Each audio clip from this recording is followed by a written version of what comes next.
Alrighty, Derek, here's another one in 489. Edelbrock Chevrolet's Airboat Pacific. Description combination, that's set of our ass cast heads. Got some grind hydraulic roller. Edelbrock manifold, quick fuel carburetor. Go in there and make a run, see if she does. Stay tuned.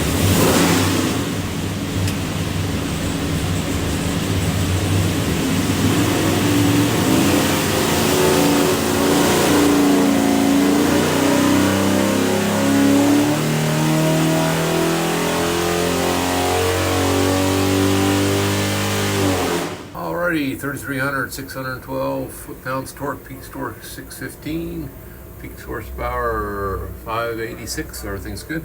Pull the pipes back, make sure it's good and clean. Show you a couple things here. Receive your engine, find this thing, looks like a credit card. It is a USB card. It is full of technical information. Also in the crate will be this sheet here, engine spec sheet. Highly recommend kind of look at that over. Have a great day.